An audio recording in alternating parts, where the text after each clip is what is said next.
Hey guys, today on People Now, Britney Spears taking some time for herself for an all-encompassing wellness treatment. We'll tell you what we've learned. Plus, how her ex Kevin Federline is stepping in. Jason Momoa speaking out about almost losing his Game of Thrones co-star Emilia Clarke. Brand new details in the case of a missing boy who suddenly turned up to police. Real Housewives star Erika Jayne is here. She's talking about her fantasies and everything going down in Beverly Hills for season 9. Plus, Latin American boy band CNCO is here live today on People Now. Let's go.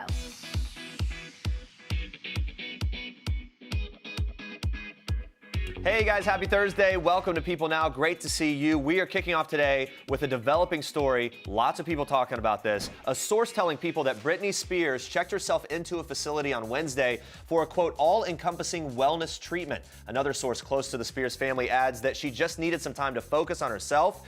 This comes after news of her father Jamie's declining health and recent colon rupture, which the source calls life-threatening. This has all reportedly taken a toll on Britney Spears, who's been caring for him. The source explains he's not doing well, they're so close, and it has been a lot. There's nothing dramatic going on with her. She just realized she needs to make sure to take time to care for herself. On Wednesday, Spears posted a quote on Instagram saying, "Fall in love with taking care of yourself, mind, body, spirit," adding the caption, "We all need to take time for a little me time."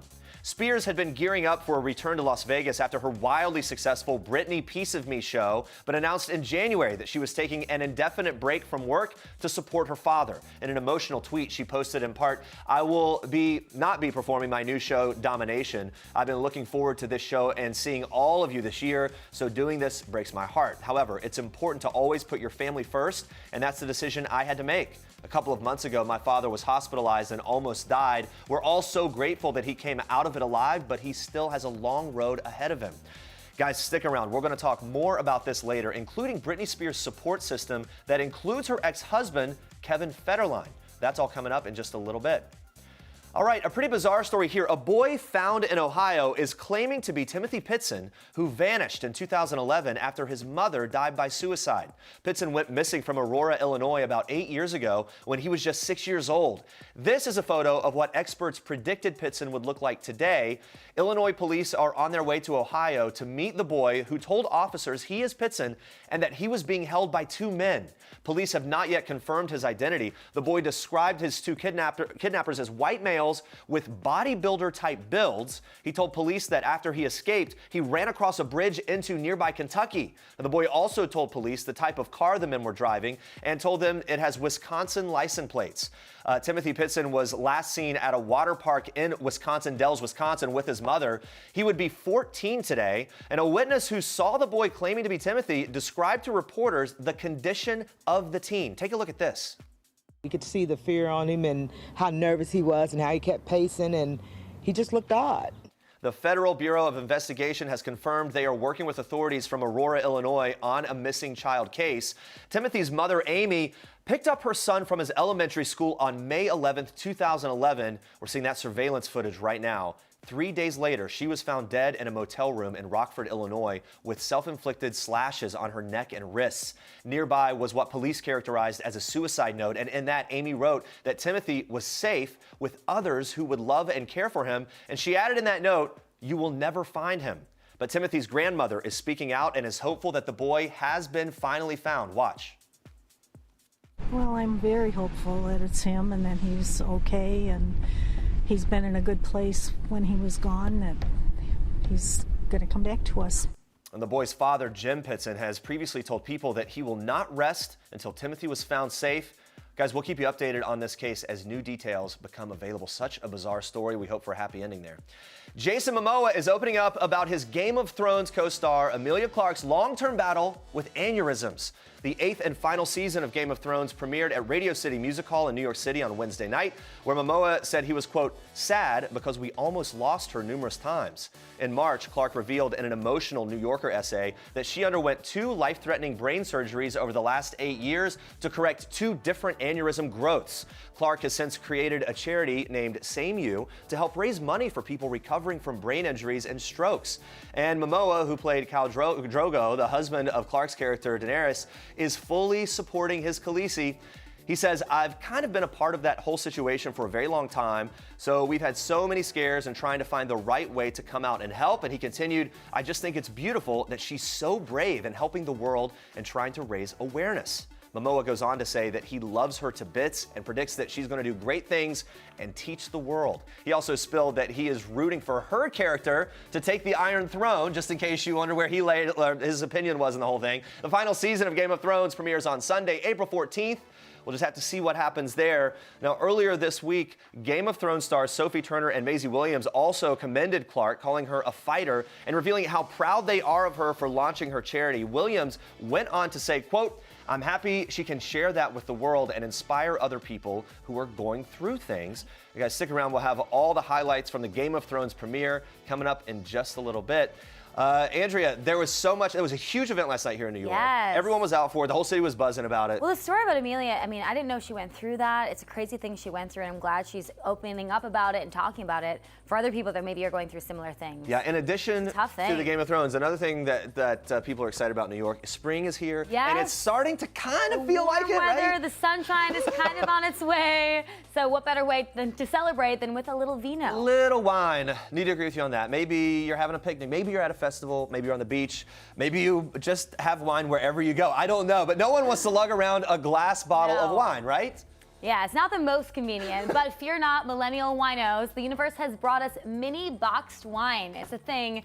You may have not have known that you needed this, but we think that you're going to love it, actually. The newest company to come out with to-go sized wine is Franzia. Now, of course, Franzia has been in the boxed wine game for a long time. Now, starting this month, they'll be selling Chardonnay, Pinot Grigio, Rosé, crisp white wine. They'll come in 17-ounce boxes, sell for about $3.50 each, which I think is a good deal, Price point's right. $3.50. Yeah. That's an easy purchase. It's contained. You don't it's feel small. bad about $3.50. More and more companies, they're stepping into the box wine game. We had some friends in the park just this past weekend, showed up, box of wine. And I'm telling you, you wouldn't have known the difference in the taste. Really? We'll get into that in a bit. A few choices behind us that were recommended by Food and Wine.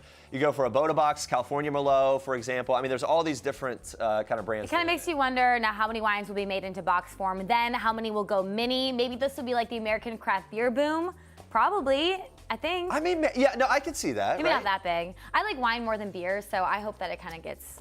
Yeah, I can see more people jumping in this. I think craft beer, people are either like kind of all in on it or they don't really prefer it. It's just so much easier to have a little box than Yeah. to take the wine, put it in a bag, and then take it to the park. I'm all about it. I'm just thinking of what Kevin O'Leary on Shark Tank would be thinking, because he's all about the wine and the different types of wine and stuff. I don't know if he'd like this or not. Anyway, in light of this wine celebration, we want to know what you guys think. Yes, it's our question of the day. Do you prefer boxed or bottled wine? We'll be checking back in later in the show. Make sure to vote in our Twitter poll. Tweet us your thoughts with the hashtag PeopleNow. We'll check in on the results in a little bit, but now, Andrea, you have more Game of Thrones themed Star Treks going on. I do. We are kicking off Star Trek today with a red carpet fit for a king. Watch. I promise to fight for the living. I intend to keep that promise.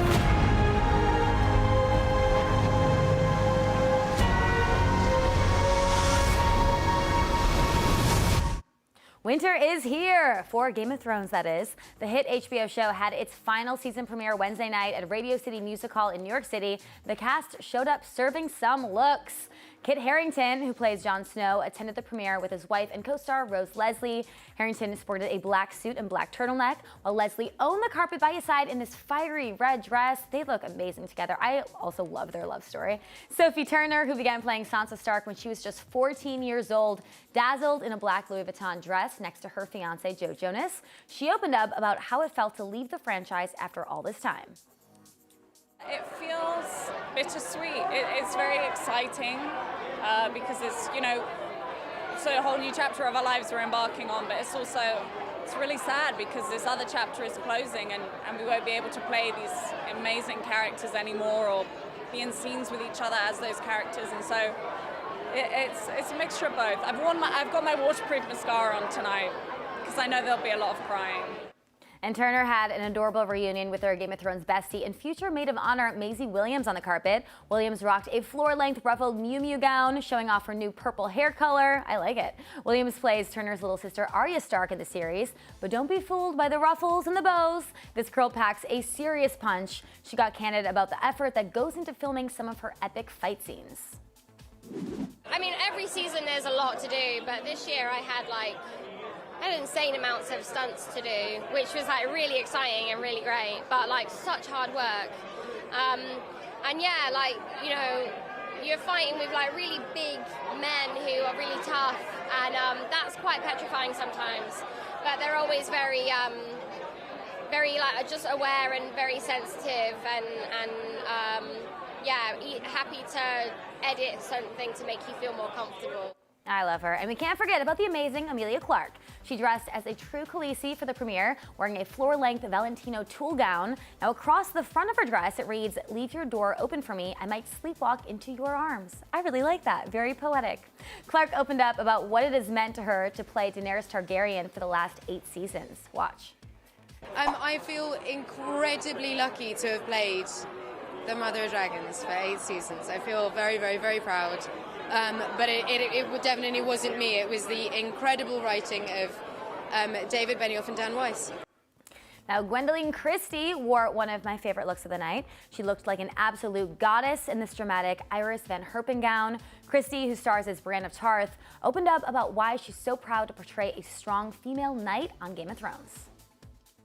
What I love is that she is not just incredibly physically strong and able and capable of fighting, but also she has an extremely strong moral sense.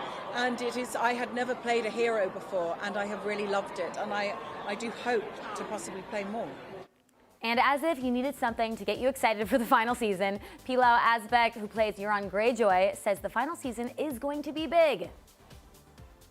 There's going to be a couple of episodes in season 8, which is going to be madness, which is going to be epic, which is going to be the biggest ever seen on TV. I'm so excited. Game of Thrones returns for its final season April 14th at 9 p.m. Eastern on HBO. And those are your Star Treks for today. All right, guys, stay with us. We'll be joined live by Real Housewives of Beverly Hills star Erika Jayne. She's talking style, her pretty mess tour, and she'll be joining us for our weekly Housewives recap. Plus, boy band CNCO is also stopping by. They have toured with so many big names. Their latest single, so catchy, we've had it on repeat all morning. You do not want to miss this. Stick around. All right, we're talking more about Britney Spears' decision to check herself into a facility for what one source is calling all-encompassing wellness treatment. Here's a little bit of a recap. Her father, Jamie Spears, whom she's very close with, is ill. She's been caring for him. A source confirmed that he had a life-threatening colon rupture and another surgery a few weeks ago. The source says he's not doing well. I mean, she canceled her upcoming Vegas show, Domination, indefinitely. Yeah, her father's health has taken a toll on her. We remember when he was named the permanent conservator of Britney's affairs back in 2008. He was also named co-conservator of her estate during that whole ordeal. Yeah, on a personal and professional level, Britney and Jamie have been incredibly close. He's her closest confidant, so it's obviously really sad here. Now, Britney checked herself into rehab and treatment programs over a decade ago. Sources want to clarify that this time it's nothing dramatic, and Britney has a great support system. Yeah, they're making a big point of that this isn't a dramatic moment. It's a moment she's taking for herself. And following People's confirmation that Britney checked herself into a facility, Jamie Lynn Spears, Britney's younger sister, posted her support on Instagram. Jamie Lynn shared a sweet throwback photo from her first day of school, captioning the pic, "Yup, she rode the bus home with me after my first day of school because she's the bleeping best." Oh, that is a really cute throwback photo They there. have always been so close. Jamie Lynn was in here not super long ago, and just you can tell they have a very tight bond as sisters. Britney also supported Jamie Lynn when she was criticized for her teenage pregnancy. Remember that? Also supported her last year when her daughter Maddie had that scary ATV accident, left her unconscious for a couple days. Yeah, they have a very they're tight. Now, Britney's boyfriend of 2 years, Sam Ashgari, also showed some love via Instagram. He regrammed Britney's Insta post from Wednesday about needing me time. He captioned it, "It isn't a weakness, it's a sign of absolute strength. People should only be inspired by this, at least I am." He ended the caption with the hashtag Stronger, which also is a Britney Spears song, so maybe you alluded to that. There, yeah. baby. The other person that is supporting Britney really shocked people, some people anyway, considering the rocky relationship they've had in the past. It's Kevin Federline, Britney's ex-husband, whom she shares her 2 children with. Now, they've had a very tumultuous relationship at times, but he's showing nothing but love and support for her and her family right now. His attorney, Mark Vincent Kaplan, told Entertainment Tonight, quote, "Kevin commends Britney for recognizing that she needs to take a step back and that she's taking the reasonable steps to to dealing with their situation in a responsible way. He wishes everyone well. We remember Kevin and Britney were married from 2004 to 2007 when their divorce was finalized. They went through a lot. It's nice, though, that they're being, at least cordial through this type of experience, and he's there for her. Yeah, I mean, I think it's amazing that he's showing support to her and publicly as well. By the way, this makes a lot of sense when you are a caregiver for someone. It can really take a toll. A lot of us have gone through, our families have gone through things where someone has to be the primary caregiver when someone else is ill or something's going on. There's a lot there. Yeah. Sorry to hear that Britney's going through that hard time. We wish her the best and her family the best. It's a developing story, guys, so we'll keep you updated as more news comes in. Well, guys, Reba McEntire is on the cover of this week's People, and she's got a whole lot going on in her life. The country star will be hosting the ACM Awards for the 16th time. She's got a new album, and oh yeah, by the way, a new man. She's opening up about all of that in this week's issue, but is also weighing in on the one topic that's constantly talked about in Hollywood, aging. Yeah, after 40 years of making hits, Reba reveals that she feels kind of funny to be on the same level of the stars that she grew up with, like Dolly Parton, Loretta Lynn, Kitty Wells. Yeah, she says it's kind of like when you were in the first grade and the seniors that year are always the seniors. Those ladies will always be the royalty. All right, so she might not be totally down with this senior status, but makes it clear that she doesn't feel that old. So the country singer recently celebrated her 64th birthday. She says she feels 35, maybe 40. Yeah, she thinks that feeling young has to do with following your career and your passions. I like that, right? And she does get real about the physical effect of aging, though, or what she calls gravity. Yeah, she says she takes care of her body the same way she has for years, but some things definitely change with age. She says, I used to be able to drop 10 pounds in a week by getting off fried foods and bread, and now it just takes so much. One thing that she's intent on taking care of, though, is her voice. She had to cancel 2 shows in the last month because of laryngitis that ended up leading to strep throat. Now, her remarkable voice is responsible for her new album, Stronger Than the Truth. She says it's got some songs to cry to that she can relate to well, referring to her divorce with ex Narvel Blackstock. Reba noted how this album is going back to her roots. She says it's stone cold country, which we really like. She resisted the urge to keep up with the current trends in country music today, doing what she does best. Yeah, I love that she kind of sticks to her roots there. She had a family band with her brother and sister back in Oklahoma when she was little. They would sing, dance in radio halls. I love that. Reba's ACM Awards hosting will be fun since she dropped that new album. You can be sure to watch the 54th Academy of Country Music Awards on April 7th at 8 p.m. on CBS. And to catch all the stars hitting the red carpet, tune into PeopleTV Red Carpet Live ACM Awards, kicking off at 6:30 p.m. Eastern Time, 3:30 p.m. Pacific Time, and streaming live on Facebook, Twitter, and People.com. Here's what Reba had to say about hosting the ACM Awards when she talked to us right before that new album dropped. I did it last year, and we had a wonderful time.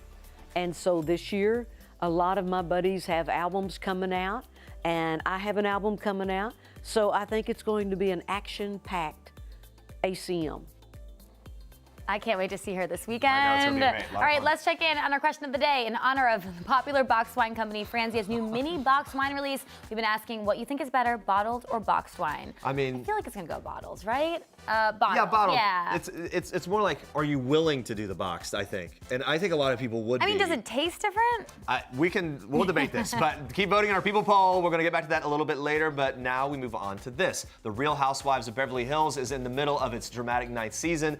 We're here to discuss it with one of the show's stars. She's so nice, we'll name her twice. It's Erika Jayne and it's Erika Girardi. Hello. Hey, how Great are to you? see you. Thank you. Yeah, you look great. First of all, let's start with the bottled or boxed wine. Do you have a preference? Can I tell you something? I don't like boxed water, so I don't. Interesting. It tastes different to me than bottled water, so I'm gonna have to go with bottled wine. Can I just say, I just Yes. had some this past weekend. I'm telling you, if someone just gave it to you in a glass, I don't know if you'd know. But maybe it's a mind game if you but see you know it, what? right? Exactly. Yeah, and that could Could ruin be it. a mind game. Anyway. We love you. We love that you have this alter ego. Do you feel more like Erika Jayne or Erika Girardi today? I think I'm a nice hybrid. Oh, I do. A little bit of both. A little bit of both. You're going to join us for a weekly Housewives recap. That's coming up in a little bit, talking about everything from this week's rough episode. There will be many dog puns throughout it. I apologize in Rough, advance. that's right. First, though, you have 2 collections, one with Shoe Dazzle. We're seeing some of the photos here. Yes. Housewife, but make it chic. We love that. Love So the do look. I.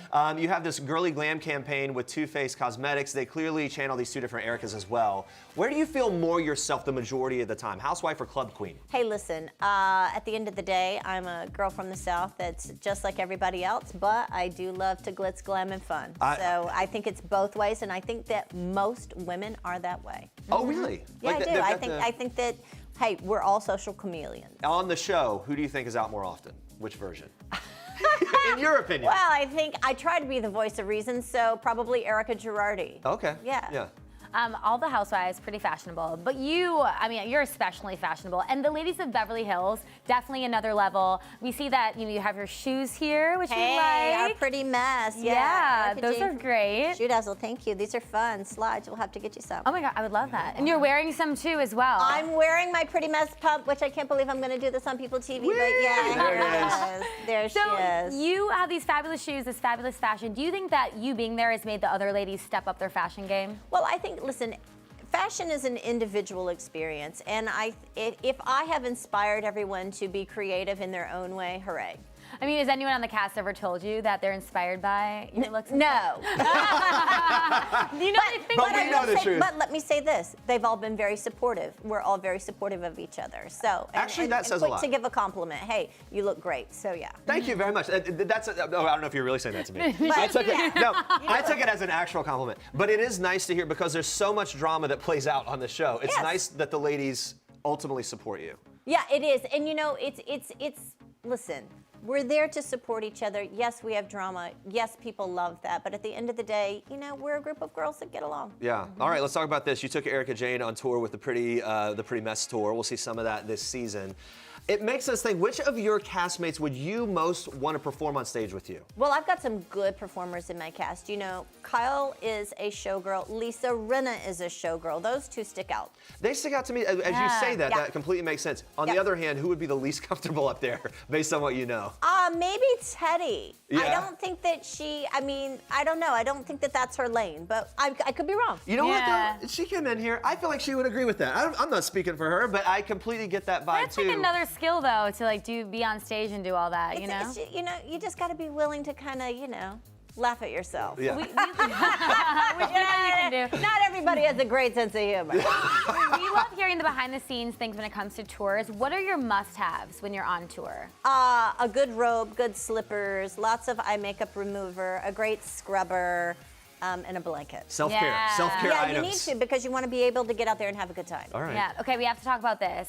You do mentioned earlier in the season that Denise Richards and her husband Aaron having sex is one of your fantasies. Hello.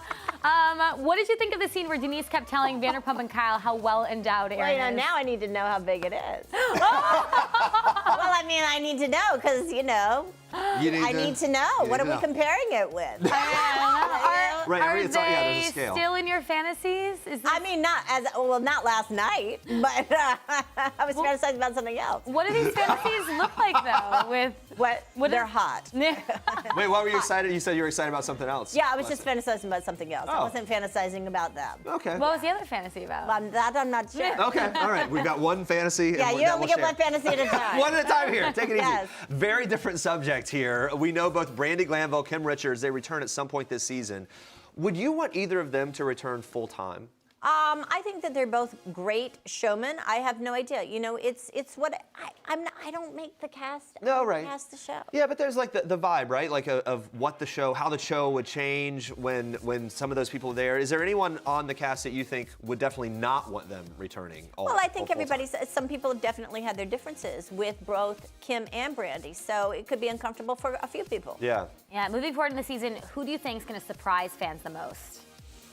I think what is going to surprise fans the most is how much we come together as a group after someone leaves. And then we are, you know, especially when we're in France and we're all together and we're supposed to be having a good time while our friends' homes are burning. You know, that's hard to do. But I think that through all of this season, we've come together as friends, truly. Well, there's a moment in the trailer where you look at Kyle and Teddy and you say that they're in cahoots.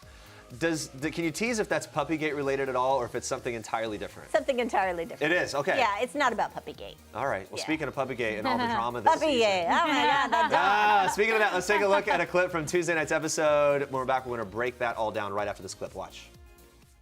I woke up yesterday to an article from Radar Online about this whole dog situation. And I know that Lisa fed that story.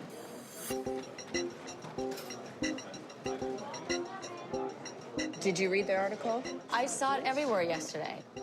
It's not only just in her words, but the way she wants the world to perceive the situation, which is very unfair. I mean, clearly, we could never say who it is. She's not here. We're all have very strong opinions about this, so it's a bad, situation to be in. But she chose not to be here. I know, Sweetheart, what I it's mean? indefensible behavior, and you have everyone here telling the same story. No, I know.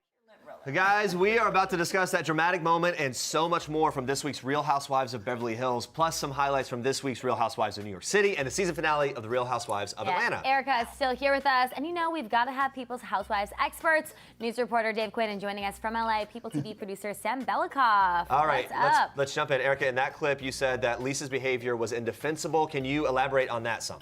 Well, listen, there has been a pattern of behavior that has led us to this place. And that's what that means. Okay. Was there any doubt in your mind that Lisa Vanderpump was the one to leak the story? All roads lead to Rome. All right. Wow. Well, Dave, let's talk about this. Kyle really seems to, be put into a hard place between Vanderpump and her other friends. Why do you think this time was different? Why was she compelled to speak with Lisa Vanderpump in this situation? Well, we've seen these accusations mounting against Lisa Vanderpump for years now on the show, and it really felt like this was a time for her to finally speak up. Kyle has known about it. She still supported Lisa throughout all those things. But when everybody was together at lunch and Lisa wasn't there, she didn't even show up to her own event, I think that Kyle really, it sunk in with her. And when she went to speak to Lisa, she mentioned that she really needs to show her daughters what it means to kind of stand up for what's right. Yeah, not showing up to your event, obviously a big statement. Yeah. Sam, what is your take on the lunch scene? So yeah, I agree with Dave. Basically, I think that it's a combination. I think the reason Kyle spoke to Lisa, it's a combination of history, the fact that this happened years and years again, and the specific situation. And I think if it wasn't for the history, maybe, she wouldn't have felt so compelled, but she's getting this pressure from the other women because it's happened time and again. And I'm curious actually to know Erika's perspective. I want to know those, the women, obviously you can't speak for everyone, but did you want Kyle to go and talk to Lisa? And if you did, was the intent sort of to make peace and sort of move on and get her to admit it, or is it to expose her? What is sort of what was the thought going into everything? Okay, well, okay. Kyle's intent was to go and speak to Lisa, not to have a fight with Lisa. Okay, and that's something that everybody needs to know. And I think Kyle felt very supported by all of us in the group, and that's why she went to her. She's known her the longest, and she certainly did not expect what happened to happen. All right. And she was very troubled by it. Yeah. Well, let's talk about this piece, Erika. Harry Hamlin was talking about the whole situation to Lisa Rinna. He said what Lisa Vanderpump was doing is propaganda. You tweeted the word propaganda. Seems like you agree. What propaganda do you think is at play here? What's your take? Well, I think the whole world is propaganda, but yeah. But yes, to drive what was most important in what Harry said was driving a wedge between the group. And that was what I took away from that word propaganda. Okay. Is that, that's really what's happening. Things move forward. Then, of course, everything built up to the big fight between Lisa and Kyle. Watch this. I didn't come here to fight. Okay. I came here to tell you this is the overall consensus. I care about you and I have a hard time defending you. You came here to tell me I am a liar. I came here to tell you that I have a hard time defending you when all these people think the exact same Please thing. don't. And you know what? If you turned around and you said to me, I'm telling you on Farrah's live, on Portia's live, that is not the truth, and I know nothing about that story, you know what, sweetie? I'd believe you. We're done. Wow, Erika, what was your reaction when you watched that scene for the first time? Well, listen, you're talking about, Lisa and Kyle that have a decade worth of history, personally and on the show. So it was tough for Kyle, and I'm sure it was tough for Lisa as well, Dave, do you think Lisa's in too deep like Kyle said, or could she be telling the truth? Ooh, I am definitely smart enough not to make a statement on this. What are you talking about? We're sitting right here in this situation. Trying to be as neutral as I can, but I will say that, it's hard as a viewer to watch. Lisa is very candid here, and she says that she swears on her kid's life. That's really intense stuff, and at the same time, it's hard not to believe when there's a lot of smoke, there's fire. Sam, weigh in here. What's your takeaway? Yeah, I mean, I think it's an interesting point. I think that like the show does a really good job, as all the best Housewives series do, of making you question things and take different sides. Because the thing is, we like everyone on this show. Like there may be fans who are more fans of LVP or Kyle, but ultimately, like I'm a huge fan of both, and so it's hard to see, it's hard to watch. A lot of the season I was, believing the women, and I still believe that. But then when you see Lisa defend it so heartily, it just makes you question, it makes you wonder. So I'm not saying I believe one side or the other, but I think the takeaway is it's confusing, and I think that's because we're so invested in these people. Yeah, Erika, we know that was the last time Lisa spoke with Kyle. She was absent for a lot of filming. How did that kind of change the dynamic with the cast? Well, I mean, you're down one player. So we all pulled together, and the tone was lighter. We had a lot of fun. You'll see us go camping. You see us have a great time in France, and life goes on. So the tone was lighter. Did you miss her though? Personally, no. What's your gut tell you? Do you think that's everything? Will LV? I take no neutral sides. I know. I live very distinct. That's why you're a housewife. Well, you wouldn't be on the show if you didn't have a distinct opinion about things. What's your gut telling you about LVP showing up to the reunion? She has no reason not to show up. She should come in, state her side of the case, and let's get it on. That I agree with. It's her job. We want to see her. I guess the she has next nothing thing to run from. If that's how she feels, then she should come up. She's, one of the leaders of the pack, then she can come in and advocate for herself. Do you think she'll return next season? Well, that I don't know. I know, but any just gut feeling about it or opinion? It's too early. Okay. Yeah, there's too much left to play out. Yeah. It's so good to talk to you. Yes. Thanks for joining us and the panel and all of this. Recapping the episode with us. We're going to let you go. We're going to shift gears to last night's Real Housewives of New York City. Ooh, Watch this real quick. Dorinda and I need to make new memories and move forward with our relationship. And I feel like by putting me in the same room, the shark room, it just brings me to the past. I mean, I've seen enough dead fish for the rest of my life. I'm not gonna let you guys fight over this. I'll take the frickin' shark room, and you can stay in my room. That's not the point. You're missing the point. No, I'll tell you. You are missing the point. No, I'm not, because she wanted to put you in that room, and I didn't want to stay in that room. But I came early, and I said, no, I want that room. And I didn't know that you would feel I this think way. Dorinda would have said, no, I'm keeping that room for Because Luann. she didn't know that you don't like the shark room. I didn't know you go sleep with the swordfish tonight, okay? Why don't you go the swordfish? I mean, the room is not some. It's like the mobsters. They go, you're going down with the fishes. Got some nerve putting me in the fish room. Are you effing kidding me right now? Oh my goodness, so much just happened in that clip. Sam, break this down for us. I could talk about that clip for literally an hour. Don't worry, I won't. Okay, to start, the classic trope of housewives on a trip choosing rooms. The best part of this is that Dorinda, it's her own home. It's not like a hotel. So she's like offended that, there is a bad room of her house. I mean, honestly, Dorinda probably doesn't think the shark room is a bad room. But Luann does. Luann is also bringing a path to it. I mean, she was very, very hungover the last time she was in this room. And now that she's sober, I'm sure it's a trigger for her. I also want to point out Tinsley always getting the short end of the stick, which Luann one point says even Tinsley doesn't want that room. Just using that word even is showing the totem pole in the pecking order, to quote Cindy Barshop and Ramona in season 4. Literally, I could go on, cut me off, because it's, all right, it's stop so right good. there. The cackling. But switching gears, a big part of the episode, and a very different part, came during Bethany's grief counseling session. So, Dave, what stood out to you there? Well, Bethany is such an OG, right? She's so good at this. She knows exactly what she's doing. She can reveal so many amazing things in one small scene. And in this scene, she met with a grief counselor. She was talking about this idea that she wanted to be able to move forward from the death of her on-again, off-again ex, Dennis Shields, before dating her new boyfriend. And she really revealed a ton of information, including the fact that just a week before Dennis's death from a suspected overdose, she told him that she wanted to exit their relationship. And that was really intense stuff, right? That's really heavy, yeah. She also opened up about the fact that she never felt like she really had a place at the funeral, that it was kind of hard for her because his ex-wife and their kids were kind of grieving in a different way, and she was really struggling to just understand how to move forward from this. It was so emotional and raw, and this is exactly why we love Bethany. Yeah, very revealing there. All right, let's switch gears and move on to the Real Housewives of Atlanta. It was the season finale. Kenya showed up and caused a whole lot of tension between Cynthia and Nene. Sam, we have another longtime friendship possibly ending in the Housewives world. Did you see this one coming? You know, it's hard. It's sort of like I didn't see this one coming. I think a lot of this drama was new. You know, the end of this season really ramped it up. Kenya was a big cast member from seasons 5 to 10, but wasn't on this 11th season. So it did kind of come out of nowhere. That being said, Nene and Cynthia have had issues in the past, and I think they're really close. But I think that when you have such a dent in your friendship, it's hard to recover. And I think they did as great a job. But I think lingering underneath the surface when something happens, I think that your mind goes back there and be like, oh, they've done this to me before. So, you know, I kind of did see it coming. I think they'll be able to get back together, but it looks like it's going to get rougher soon. Yeah. Dave, what do you make of the hot mic moments in this episode? Yeah. Right? There's these things emerging. Did you think that Cynthia actually knew that Kenya was coming to that event? I mean, it really didn't look good for Cynthia. It looked like she had set things up to make it seem as though she knew that Kenya was coming and she didn't want Nene to know that she knew, and she was really trying to back off.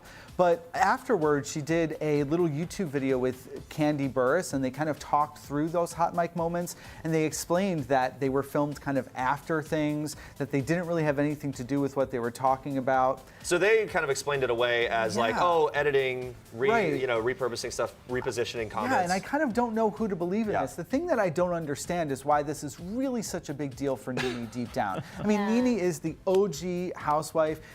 What is she so intimidated by with Kenya Moore? Right. You know, the fans really love Kenya. We want to see Kenya back on the show. She went through this huge journey. We never got to see her pregnancy on TV. I was super excited to have her there. A lot of questions still. We're definitely going to see a lot more tension between Nene and the rest of the cast in next week's Atlanta reunion. But for now, we are out of time. Our thanks to Dave, Sam, and of course, Erika Jayne for breaking down the episodes with us. And guys, if you want to follow along with all the Real Housewives, make sure to watch Atlanta Sundays at 8, Beverly Hills Tuesdays at 9, New York City Wednesdays at 9, all, of course, on Bravo.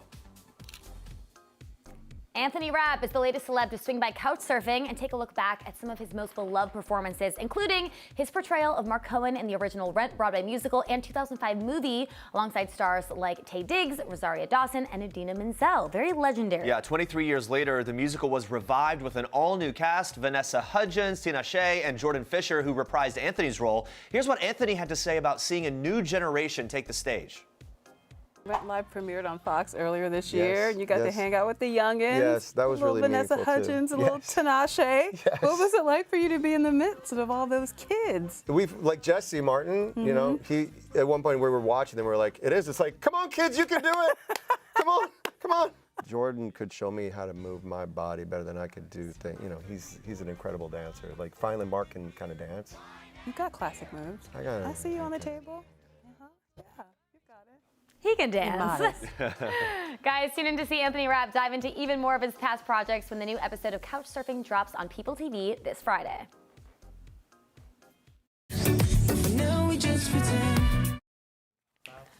Love that. That is Latin American sensation CNCO's new song, Pretend. It's in Spanglish, and the video already has more than 33 million views. Not doing too bad, I guess. The tune is stuck in our heads. It's probably going to be stuck in yours by the end of the day, too. We've had it on repeat all morning. And here with us now are the CNCO band members themselves: Christopher, Eric, Brian, Joel, Richard, Sobdiel. Hey, guys. Thank you for being here. How are you guys doing? I'll tell you this. We have a lot of people come through the doors. People are very excited that you're here. I mean, it must feel good to just roll around with that kind of energy all the time. Yeah, of course. We're happy to have our fans waiting for us outside of the buildings, you know, supporting us and always asking for pictures and stuff. That's great. Yeah, so let's talk about that song, Pretty Steamy, from the video to the lyrics. So it got us wondering, what's the inspiration behind that song?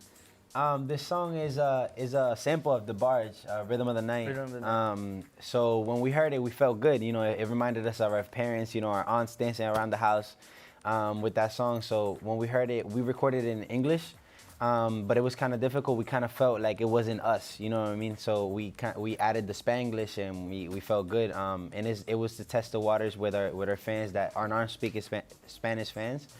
But we felt good, you know, it was a good energy. We just wanted people to hear it and vibe with it, and so far they've received it super nice. You know what I really love about it? That it has that family vibe, right? Like there's this element of it that I wouldn't have known just by listening, watching right away, that it connects to that family piece for you. That's a unique kind of touch to the whole thing. Nice. Yeah, you guys finished the U.S. leg of your tour. Yes. You guys sold out venues across the country. I mean, incredible. And your fans are the CNC owners, right? Yeah. Which we were seeing on the stream. The CNC owners are definitely tuning in, so thank you guys. People are like in class, like, hurry up, I gotta test the tape. What's the biggest difference between your American fans and then fans from other countries? The difference, I feel like they all support us the same equally. It's just sometimes when there's more people, it causes more like, how do you say, more euphoria? Euphoria. Like in Latin America, when there's so much, there's like, they're thinking, oh, I'm not gonna have a chance to meet them, so I'm gonna try my hardest to get to them. So it creates just more energy. But at the end of the day, they're all supporting us. Like what I love is because you guys do this in Spanglish, people are learning Spanish and everything. Yeah, which exactly. they maybe they wouldn't have otherwise, which I love. The other piece of it that, I mean, fans obviously know this, you guys were created on Univision's musical competition, La Banda. What was your strategy though, after, okay, you're formed as a band, now you gotta actually bond, right? You have to get to know each other and you gotta make this click and you gotta make it work. What'd you do to make that happen? Well, on the process, it was like about a year of the whole process of La Banda. So we, on the show, we kind of already related, like as friends.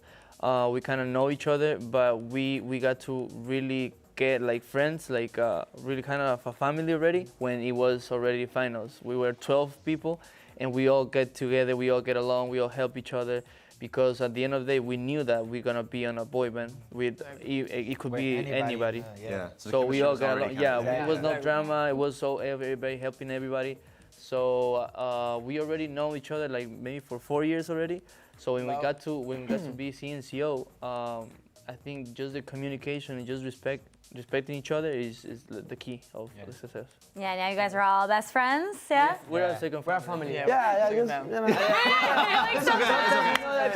Simon Cowell actually produced La Banda. He's responsible for the assembly of other huge bands like One Direction and Fifth Harmony. Yeah. Also Ricky Martin, a producer. What's one piece of advice you got from either of them that sticks with you?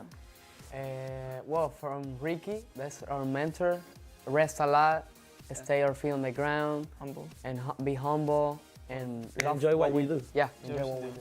Yeah, I think that's really good. Yeah. Speaking of famous Latino singers, you toured with Pitbull, which I love, and Enrique Iglesias. What's one thing we'd be surprised to know about one of them? I love Pitbull, by the way. I'm like a huge Pitbull fan. They're so energetic. They're both how you see them, to be honest. Incredible. I feel like that's the lucky thing that we've got to see, that you see them on TV and they're like that in person. You know, they're very respectful, they're very energetic, they're grounded, you know, they know what they're doing. Their energy is amazing on stage. And their creativity is crazy, so I feel like that's what we got to learn from them. You know, you guys constantly pinching yourself, like I can't believe this is happening. That's what it was. There's a whole bunch of things that are crazy. Like for instance, going to Europe as well and doing a tour there, going to Asia and seeing all these people singing our songs, not knowing Spanish and still like learning. So that's amazing. And going to all these countries, you do new things. I heard you eating scorpions, right? Oh my gosh, yeah. Well, like these three in the back tried some scorpion. I don't know where. That was who was the most scared of the scorpions? No, I couldn't do that. You wouldn't do it? You're pretty scared? I mean, how you eat a scorpion? Who liked the scorpions the most? I mean, we just try because we like to try like different foods for different places. It wasn't that we liked it, but we just had to try it. Like adventurous, like try anything once, right? Let's back to Enrique. His baby twins, the cutest ever. We follow along with this. Were they on tour with you guys at all? What were the babies? No, that time no. No time for that. Okay. Next time. No, but you got to see him in so many different ways. How do you feel about him as a dad? What's the vibe in that way? I mean, I feel like he's a great dad. I mean, for what we've seen on social media as well, you know, he's paying attention to his babies. He's taking some time off. You know, he's dedicating his time to his babies. So I feel like that just makes you an amazing person. You know, instead of it takes away all the artistry and just makes you an amazing person. You know. Yeah. Now, you guys, we love your song, Hey DJ. You remixed the track with Meghan Trainor and Sean Paul. Thank you. Now, also another sexy video with that.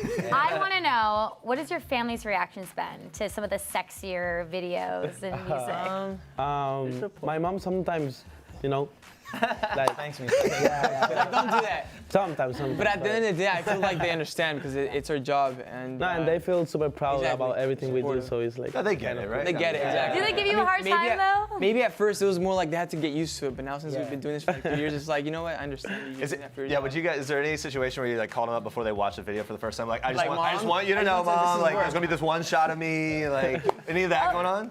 Sometimes we send pictures before. Yeah, we send before the video. Like pictures of the video. Of the video, yeah. To prepare them before it comes out. Okay. Of all of you, who's the most like, yeah, I like to do the sexy videos, and who has like it takes a little more egging on to get into it? Oh, I can't do that. For me, it's harder. It's hard to do the sexy stuff? And I think it's just not me. With no shirt. Oh, you're all about it. I'm not shocked to hear that. I'll be like out with like no shirt in the video. Yeah, you're like the And first the interview. I mean, this is like all the time, right? Yeah. Well, I think it's really cool because you're the first boy band, right? To all be from different countries. Yeah. So how is that kind of shaped and kind of came into play?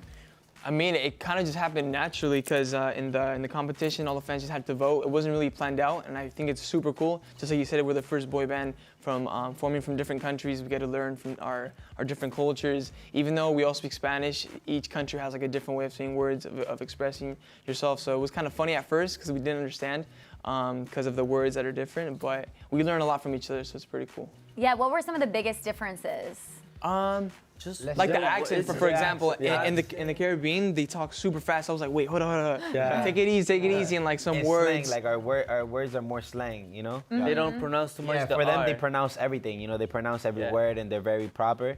But for us, it's just like slang, just like whatever. Yeah. And maybe the food, like the food. Also. yeah. because The food too. There's some certain words that means different in their What's an countries. example? What's a Like wawa. Wawa for them it's like a truck, like where like a bus where you go.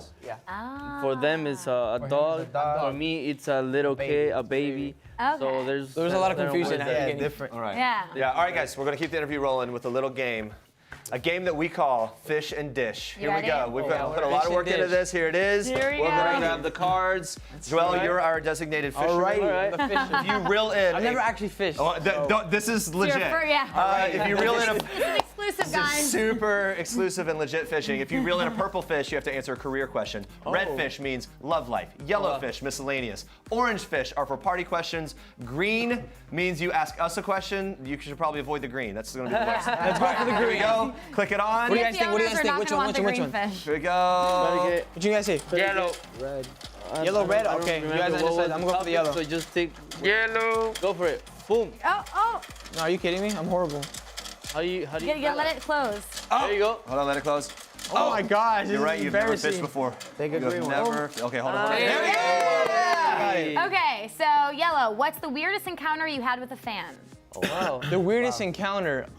For me personally, it was here in New York. We had like a acoustic type of thing, and they just threw me an avocado. That was pretty weird. Yeah, they're like, here you go, because they know I like avocados. I was like, well. But not like hard. Was it a It's good just like, avocado though? Yeah, it was good. It was tasty. Wait, they like threw it hard? No. Oh, no, they're really just like a nice soft. Yeah. Nice, okay. No. Love your music. I like that. I feel like everywhere we go, we have crazy encounter with fans. Different. Yeah, it's all different. It's a cool experience. Yeah. Yeah, I think that's going to ramp up, too. Yeah, I think exactly. You're It just at the keeps beginning of that. getting All right, let's turn it crazy. back on. Keep going here. I'm going to do better this time. All right. No, you're pretty good. It's your first time fishing. Oh my gosh, open. Open your mouth, open.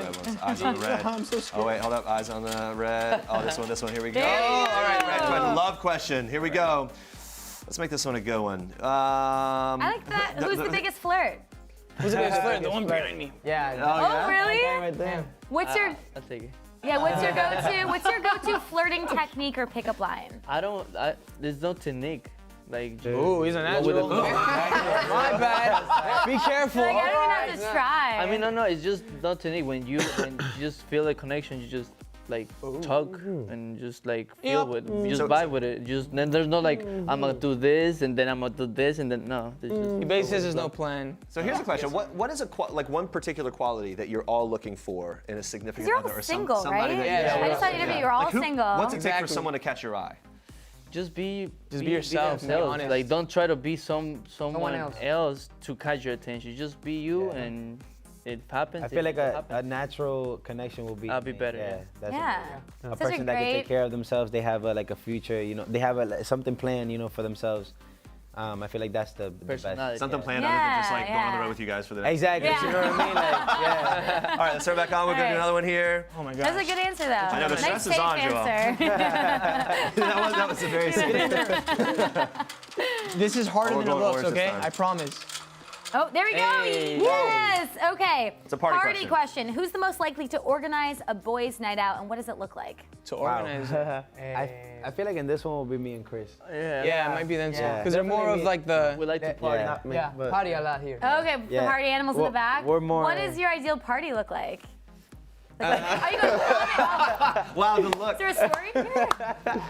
It's just like just fun. Like, Yeah, we we just just have music. fun. We like to have fun. We just music like Latin music or maybe Especially some if we have something rap. to celebrate for. When Yeah. we're celebrating for something, it's amazing. What's the Do you last guys thing? go out, I was gonna say, do you The guys go last- out dancing? Are you like you go out dancing at night? When we heard like types different like certain kind of songs, we have like choreos for them and like we put them the choreos in there. Oh wow! On Wait, the you party. like so you just break it out in the club? You just Yeah, like, yeah. All right, here we go. Because There's the floor. Here we we go. do have choreos for. Because like, let's say for the show, like we'll put one of the show choreo into Choreo a song into that song, like and it we just, matches, and we're like do it together, whatever. It's cool, yeah. I would like to ask you a million more questions, I know, but we're right? out of time. No. Thank you so Thank much you for guys so much. coming. Thank Thanks you. for fishing. Thank That you. was I'll a do good better next experience. time. You killed it, You Joe. guys make sure to take a listen to CNCO's new single, Pretend. It's out now. And coming up tomorrow, guys, the final season of Game of Thrones is almost Woo. here. One of the show's stars, Joe Dempsey, is filling us in on his major role in the finale. Plus, it's the 40th anniversary of Facts of Life. Lisa Welch will be here to talk about that. Give us a scoop on her new show, Collector's Call. Thanks for watching. For now, we leave you with one last thing from Lorraine Toussaint. Bye. Bye, guys. Hi, I'm Lorraine Toussaint, and this is one last thing. My last big splurge, the Stella McCartney blouse. Splurge. The last song in my head, Van Morrison. The last song in my head, Van Morrison's something. The last show I binged, The Discovery of Which is Deborah Harkness. Oh my God, I'm in love with Deborah Harkness. You're a vampire. You're a witch. And I watched that in one day.